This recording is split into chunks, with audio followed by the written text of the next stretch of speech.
Hello, and welcome to Book Dreams, the podcast for everyone who loves books and misses English class. I'm Julie Sternberg, author of a number of children's books, including Like Pickle Juice on a Cookie and Summer of Stolen Secrets, a brand new middle grade novel. And I'm Eve Yohalem. I'm also a children's book author. My books include The Truth According to Blue and Cast Off, The Strange Adventures of Petra de Winter and Brom Broen. In each episode of this podcast, we consider a book-related question.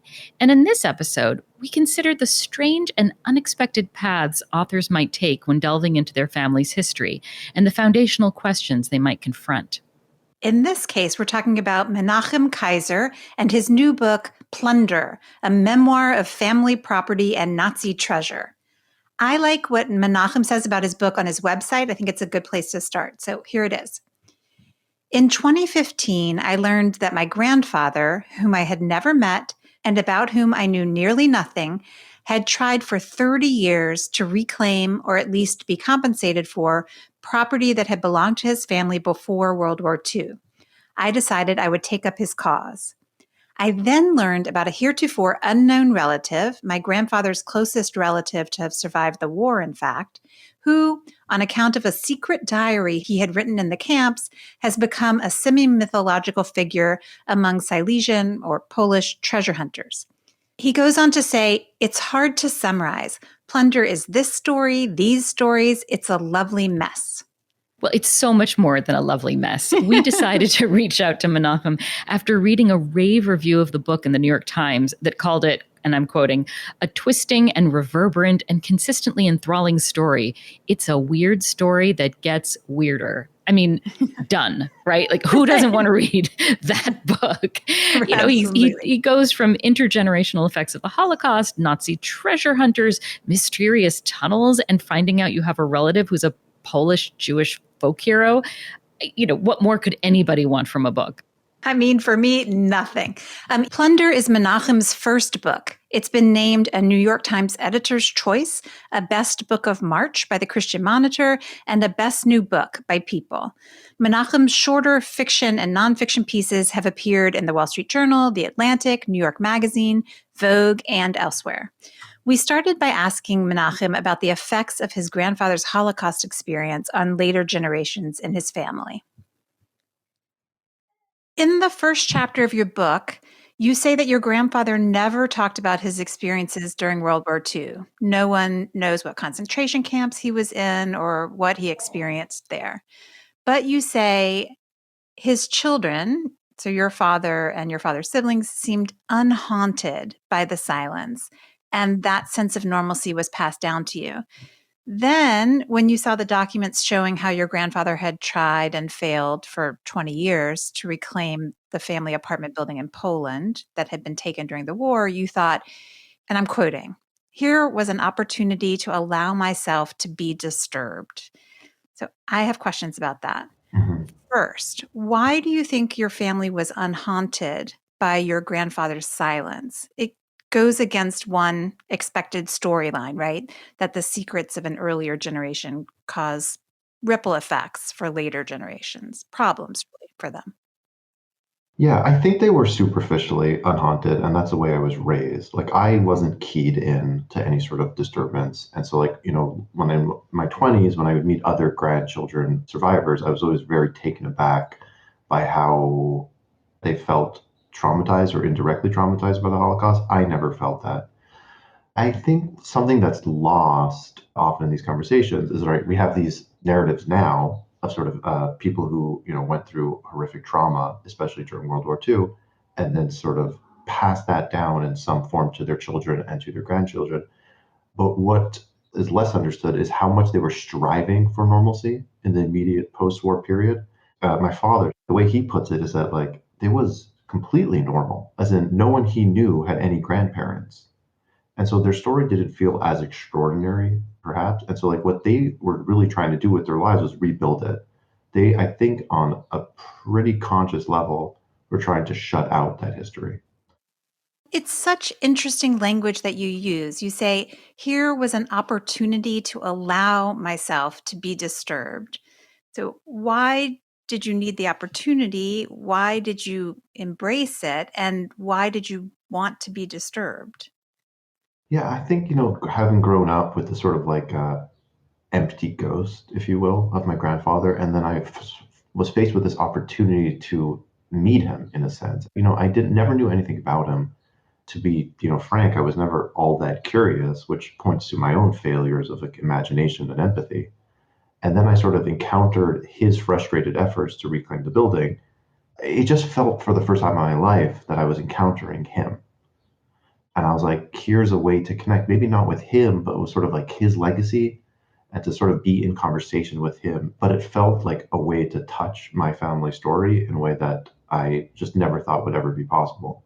One thing I love about your book is how honest you are about the decisions you make that are, well, that you yourself question, that you call questionable. So, for example, in order to try to reclaim ownership of the building in Poland, you needed signed powers of attorney from your father and his siblings. Mhm. But your uncle Herschel had a history of being difficult. So you decided to go forward as if he didn't exist, as if your father and his sister were the only siblings.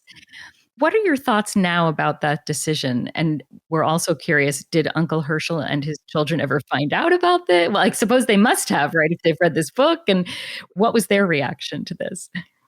Um, right. So, it's a complicated family story. And so the decision was reached to leave him out of it. I think on the surface, that was one of expediency. Hmm. And so there was just no way he would have signed it. And he was very sick at the time as well. And so just approaching him to get a signature was kind of a non starter. Hmm. Now, if it was purely up to me, I would have chosen not to sort of continue.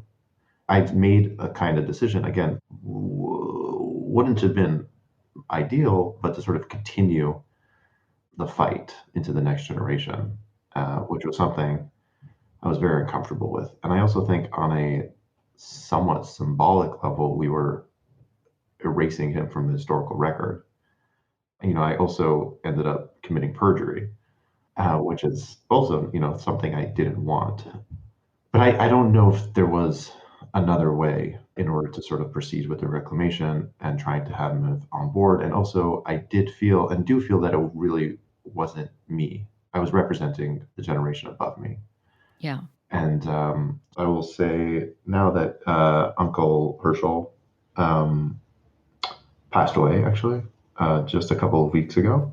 Oh, I'm I'm so sorry. sorry. Yeah. Thank you.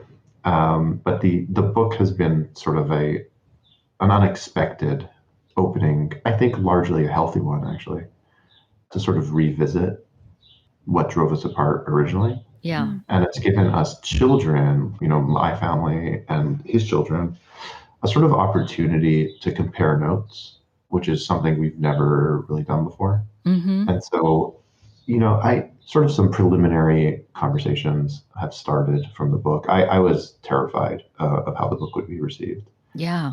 Yeah. And so those fears have been largely unfounded through some like wonderful mix of, just people sometimes are more mature than you expect and also more repressed. Yeah. So that's been a load off my shoulders for sure. I will say there was one event which I did in Toronto, which quite a few of my cousins came, which, was the first time that happened to me. And it got opened up to questions from the audience. And one of my cousins asked me, like point blank, if I was lying in the book. Oh. And not in a confrontational way. He was Uh-huh. just like, did you actually get the building back and just are Uh, just not telling people? oh, God. Oh my In God. front of an audience, right? It was sort of like it was my synagogue, so it was kind of an Oh audience my where God. everyone knew everyone Even and worse, right? everyone knew the history of the fight. But so far, yeah, it hasn't blown up. There's been fights about things. It's just like you said, you write a memoir, and people are just going to be upset about things you just never expect. Yeah. And then not upset about things you're really scared about. It's just wild, like what people are actually angry about and what people don't care about. I like gave a lot of thought, had a lot of anxiety about how people would react, and I was 100% wrong. Have you been surprised that someone is angry about something that you didn't think they would be angry about? And if you feel comfortable giving an example? Oh yeah, totally. So I think something I should have expected people to be angry about was so I grew up in a very religious community, and so image is very, very closely guarded. I had a scene in like that first draft watching old clips of my grandfather, and he kissed women who he wasn't related to, like as greetings. They were coming to my father's bar mitzvah. Guests would walk in the door. My grandfather would greet them with a peck on the lips or a peck on the cheek, like very, 60s. Mm-hmm.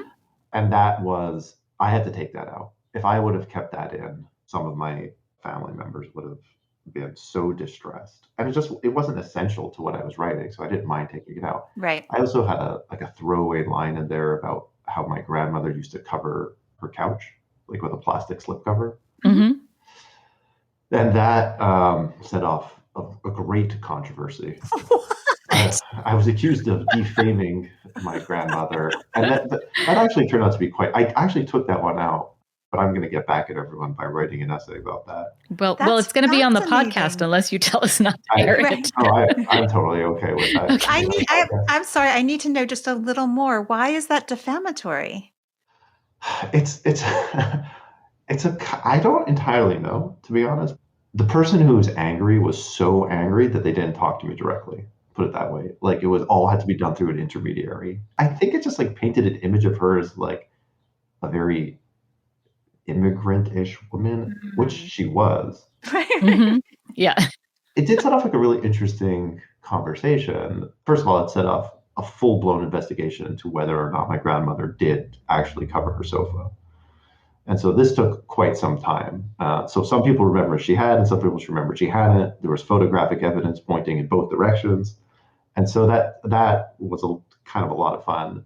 But then I sort of got the point in a backhanded way, as in, I was like, okay, I don't think I defamed my grandmother by writing that she had a plastic slipcover on her sofa. But I was like, if that's the only thing that's in there about her, then I could see how I'm sort of making her into a little bit of a caricature, that's me like really being generous towards the complainant. Yes. I'm on board with that. Yeah. But yeah, my mother asked me pleadingly to take out the curse words. I did actually, except the word penis. Well, but that's not a curse. It's not a curse word. It's funny. My mother has a library actually. She volunteers like a religious library in Toronto. Mm-hmm. And so she said if I take the word penis out, she'll put it in the library. But I couldn't take the word. I challenged her to come up with a synonym. Oh, wait a minute. So she won't put the book in the library because you used the word penis once. Well, yeah, it's a very religious library. Yeah, no, I totally understand There's that. no books there that are not from religious publishers. I was like jokingly hoping she'd make an exception for me. Yeah.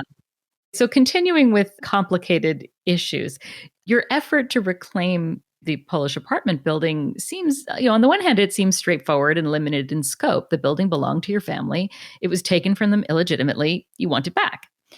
And at the same time, pursuing this taps into huge issues like when should later generations be recompensed for devastating wrongs inflicted on their ancestors, and who exactly should pay the cost? And so in thinking through these kinds of complicated issues, can you tell us how some of these bigger ethical questions played out for you?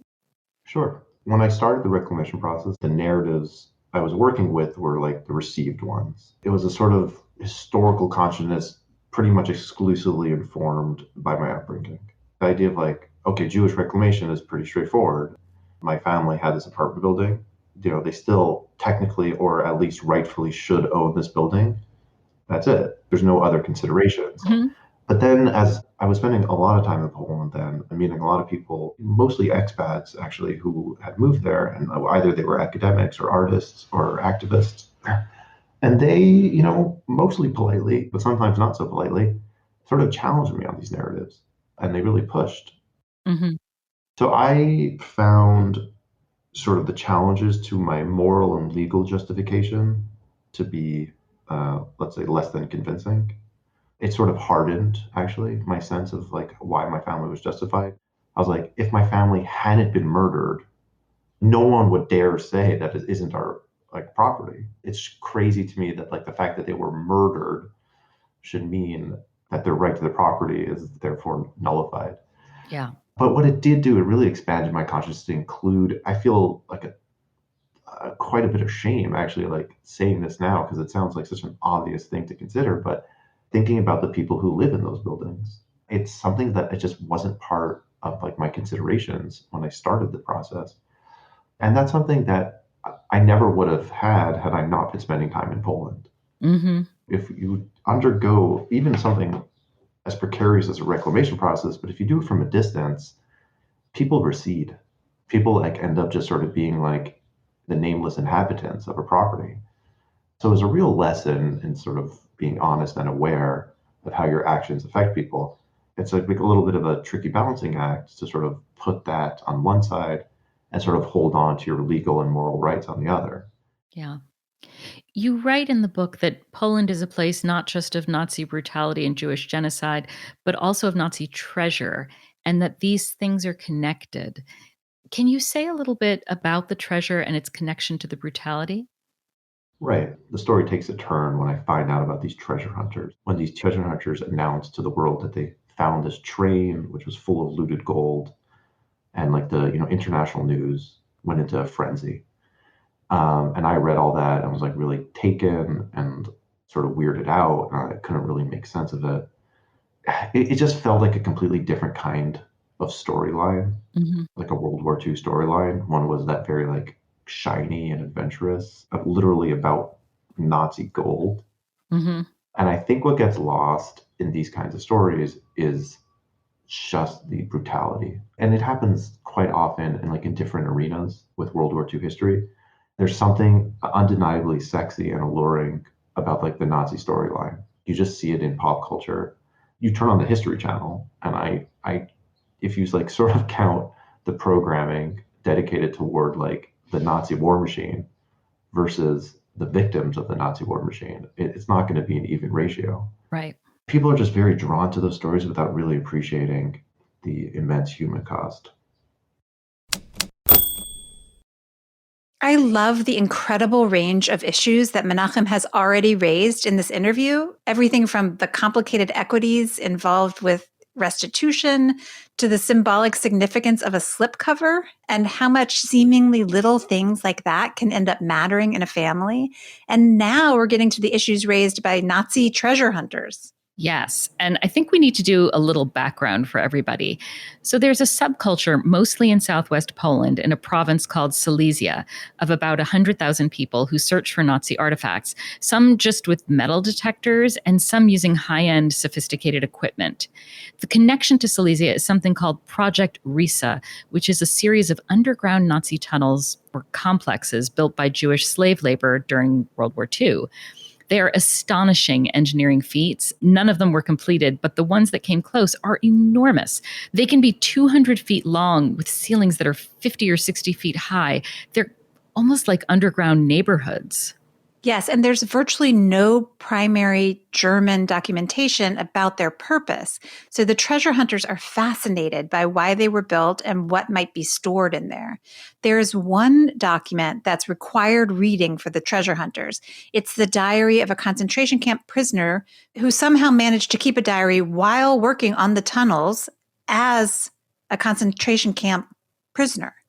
By incredible coincidence, it turns out that this prisoner, Abraham Kaiser, was Menachem's grandfather's cousin. They're the only two members of that branch of the family that survived the war. And once the treasure hunters learned that, they embraced Menachem as a kind of celebrity and included him in all sorts of excursions. So we asked Menachem whether he found it daunting or even scary to interact with the treasure hunters. These are people who devote their lives to collecting Nazi artifacts and sometimes even fetishize those artifacts. Here's what he said. I think initially, when I sort of encountered just the vast trove of Nazi paraphernalia that these guys had collected, I was weirded out. I never felt in any danger, but I pretty quickly came to understand it's something closer to like trophies, or the way I call it is like scalps from a fallen enemy. Mm. They hate Nazis with a passion I've seen unequaled anywhere else. Honestly, to an extent that's kind of disturbing because it sort of extends to contemporary Germans. So I never felt in any danger, but it definitely took some getting used to. And that took quite some time for me to sort of leave my own preconceptions and appreciate them on their own terms. You wrote that on some level you felt a strange kinship with them because of your reclamation process. You said our ambitions were obviously very different, but on some level I felt that they rhymed. So I want to hear you explain that and sort of say, to what extent was the family building really the treasure for you? And to what extent was the Nazi paraphernalia really the treasure for them? I think what it is that when you have like these quote unquote treasure, and like in their case, like a literal treasure, in my case, like a piece of real estate, I think there's the object, and the object is really just stage one. It's the easiest to sort of explain motivations about, but it's never the heart of the matter. If you're just looking for an object, it's a game. If you're devoting like real resources and emotional energy to something, I think the questions lie much deeper. And I think I started to appreciate the questions that the treasure hunters were asking, even if like it was implicit, and then also began to appreciate that the building was sort of beside the point. There's something about interrogating your own motivations and starting to figure out why you're doing what you're doing. The object is to me is always going to be less interesting than the process. So, what were the implicit questions that you think that the treasure hunters were asking? I think it's a question of trying to wrestle with history in a way that I think is often very problematic. So to give some examples, so I think like people hear treasure hunters and they have a very narrow image of like these guys looking for their swastika helmets or stuff like that. But in a larger extent, when you take them as like a collective group, they're sort of wrestling with the unanswered questions of history, particularly when it relates to space. Like what happened here? Mm. An example I cite very often is one of the treasure hunters named Krzysztof. He devoted years to finding a concentration camp that had been wiped off the map. He had spent years in like the local municipality interviewing locals, and he found the concentration camp. He was wrestling, and he is still part of that group. And these guys, again, often very problematic, very complicated, and sometimes really messed up. But the most generous way of thinking about it is they're saying like the history, especially in that part of the world, has all these voids, and sometimes literal, sometimes metaphorical, and they're wrestling with that. Mm. So, at one point during your multi-year reclamation process, your father said to you, in essence, "Why are you so obsessed with this? It's not what your grandfather would have cared about." And your father grew up with your grandfather. You never met him. So your father's view has legitimacy. But my sense was, and correct me if I'm wrong, his assessment didn't make you less obsessed. Why is that? It's a little bit vague in the book, and I don't, for reasons I'll explain. My father is a very religious man, and I was raised in a very religious household. And to the extent I've come to understand my grandfather's intentions of raising his children and his, subsequently his grandchildren, was to impart that a fear of God, if you will, and sort of a religious lifestyle and like a love and respect for tradition. And so when my father and I have the fight that's depicted in the book, he was responding to sort of what he perceived as my disrespect for that tradition, as a throwing away of that legacy. What I heard him saying as a representative of my grandfather was being like, you are misunderstanding your inheritance. And Mm. sort of you're prioritizing the things that shouldn't be prioritized. He was saying, you're devoting all this time to this property in Poland. Like, if your grandfather would see the way you're living, that's not what he would care most about.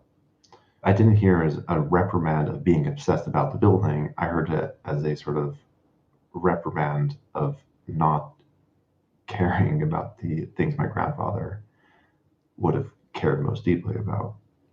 Mm. Near the end of the book, you say, which is preferable, the celebrated myth, which is at least partly false, or the uncelebrated person, the memory of whom so quickly disappears? Can you tell us the story involving your grandfather's cousin that underlies those questions? And do you have even the start of an answer? Sure. So, I was writing about Abraham Kaiser in this sense, and Abraham Kaiser, he survived the war, and then he stayed in Poland for a couple of years, and then he immigrated to Israel, where his sister lived. And in Poland, after he left, about 10 years after he left, this diary was published in Poland, and over, the last 50 years, the diary has like taken on a life of its own. And it's been just embraced by the treasure community. It's printed and reprinted. It's sold in gift shops. And Abraham Kaiser is a man that all the treasure hunters know. And they've all read his book, many of them many, many times. And he's this celebrated figure. His book was also published in Israel.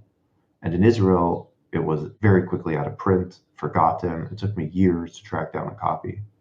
And then I went to his grave in Israel, and it was just an abandoned. It was like full of dirt. It took me hours to find. It was obstructed, and it just like really struck me. And he didn't have any children. He has a few nephews and nieces who are older, and within a few years, no one who remembers him firsthand will be alive. He was a loved uncle.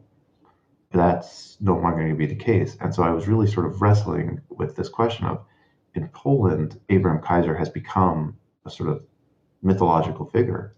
He's remembered for things that he probably wouldn't relate to. He's remembered for writing sort of details in his diary about tunnels. But in Israel, where he's remembered as who he was, it's quickly fading. And so I don't have anything resembling an answer to that. Menachem asks so many bedrock questions with no easy answer, including this question of whether it's better to become mythologized in a way that's remembered and celebrated but false, or whether it's better to be uncelebrated but true and loved, even if far more quickly forgotten. This reminds me of this moment that my family had on Masada. My dad was 81, and the tour guide didn't realize that my dad wasn't with my mom on the gondola that travels to the top of the mountain. My dad was still with us, and the guy didn't realize it. And so he took us up the more strenuous path, one that was really too difficult for my dad. We tried to stop him from walking up this path, and my dad insisted on going over our strenuous objections. And at times he was crawling up the mountain. He wouldn't let us help him. It was very frightening. He put himself in danger. He put others in danger because they had to walk off the path onto the slope, a steep slope, to walk around him. It was very, very scary and a nightmare of a time. But what's remembered, because my brothers posted it on Facebook and they touted as, my 81-year-old father, unsteady on his feet and against the strenuous objections of his children, climbed Masada today and reached the top. It took a long time, but he did it, And so what's remembered is this kind of mythologized version of what happened. And that post on Facebook got hundreds of likes and so many yays and amazing. Whereas if I had posted the reality of what happened, which was like my father, terrified Almost died us, and almost fell almost off the died, side. put us at risk and put others at risk, that would have been a very different reaction. And that's the reality, I think, that will get lost. It won't live on. And I think a lot of times myths have an element of this. It's a really interesting question. And just that story, there's your version, the scary, deathly story. And then there's your brother's version. And then there's your father's version. And I don't know, I think all stories get mythologized depending on who tells them. I mean, it's different in Menachem's cousin's case because it becomes a public story and a public mythology. But I think it underscores how, even when you're talking about the people who were there and the people who were directly involved, the story can be so different. Right. And this is something I love about the book. It's that he poses these difficult questions, which always brought my mind to other difficult questions. One obvious example is just, should he get the money for this property, overlooking the residents who currently live there, which of course is a question that he discussed, but then it leads to much broader questions of restitution in other countries, including our own. Yeah. It's a very thought-provoking book. It is. And We should also mention that we conducted this interview during the most recent violence in Israel. And so, talking about whether he should have rights to the building and the people who live there, we were all thinking about what was going on in Jerusalem with the evictions and the Palestinians who were living in the apartments. So these issues are going on today. They're new today as well as unresolved from decades ago. Yes, so many reverberations. Absolutely. And I think that's it for this episode of the Book Dreams podcast. Thanks so much for listening. Please subscribe if you haven't already. And if you like the podcast and think someone else would too, please rate and review us on Apple Podcasts or your favorite podcast player.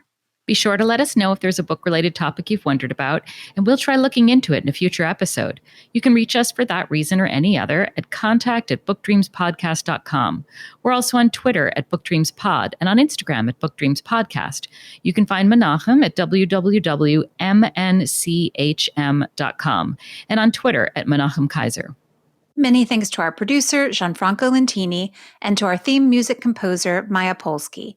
You can find Eve at eveyohalem.com and me at juliesternberg.com. And check out the podcast website, www.bookdreamspodcast.com. Until next time, happy book dreaming. Happy book dreaming. Come listen to Book Dreams with Julie.